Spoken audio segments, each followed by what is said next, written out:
This is a quick report back from Steve and I after 4 days at the World People's Conference on Climate Change and the Rights of Mother Earth here in Cochabamba, Bolivia.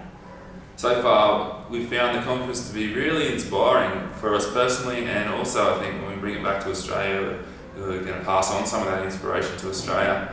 A common theme that came up throughout the conference was the rights for Mother Earth and the relationship to human rights and Mother Earth, and that we can't respect human rights without first respecting the rights of Mother Earth. Something I found quite confronting here in Bolivia is the personal stories of the people here living in communities that are relying on the meltwaters from the glaciers, and the glaciers are disappearing in front of their eyes, and some have disappeared. And it's quite ironic, I think, that some of the countries like Bolivia, who aren't necessarily as responsible as some other countries for climate change, are feeling the effects quite heavily compared to countries that may be more responsible, like Australia, who are mining coal and selling it, which is a massive contributor to climate change. And it's a great example that if the globe would recognise that Mother Earth had rights,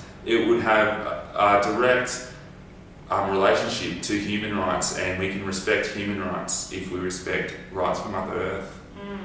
Yeah, I think something that we really got out of this conference was that it provided a really clear platform for people to be able to talk about the things that were happening in their local communities. A lot of Indigenous peoples, farmers and other local community members that had that platform to share their insights and what was happening, and also to discuss with other people how we could work better to effectively combat climate change. I think it was great that it wasn't dominated by high-profile scientists, economists, academics. It was really about people sharing real stories coming from the heart, and that was really refreshing and really interesting. There were 17 different working groups in the conference that each individual working group ran for the entirety of the conference, and that was an opportunity to have input to the particular working group, and at the end of it they came out with a text which then had feedback to everyone else that participated in the conference. We weren't involved in any of those because we saw it as a better opportunity to participate in the self-organised events that were happening throughout the conference as well. Yeah, so those 17 working groups would be feeding through information as what the peoples were wanting into those UN negotiations in the future, which was quite exciting. One other working group that wasn't one of the 17 was called Mesa 18, or Table 18, and that was actually organised by local people here in Bolivia, as they weren't actually allowed to participate inside the conference as a way of, airing Bolivia's dirty laundry. Evo Morales decided to leave out those domestic issues. And I think that Steve and I have come over really inspired by Evo Morales putting on this conference. And we still are, but we certainly have that critique of a president who, while he speaks about climate change issues internationally, still has those issues going on at home of resource extraction that do need activists in the local area to be able to talk about. So it was great that they took that initiative and organised a fantastic 2-day table of events with Indigenous insights and local community insights, and really were able to talk with people from around the world on how to better campaign here locally as well. We heard some really inspiring stories and quite sad stories from communities from around the world that are feeling effects of climate change, particularly in the self-organised events, which we did spend a lot of time in, and that was a great spot to network. Australia was also part of a self-organised event, thanks to Pablo for getting us in there, which the self-organised event was basically directed at Australia's customer countries for our coal exports, so Japan, South Korea and Taiwan. Unfortunately, none of those countries came to our event, so we had to sort of play it by ear a bit. What we did have there were a lot of people from the South, so we gave a presentation on Australia's #1 contribution to climate change, which is coal, and also what the grassroots movement in Australia is doing about it. A lot of direct action photos and direct communication photos that groups from Australia gave us before we came over.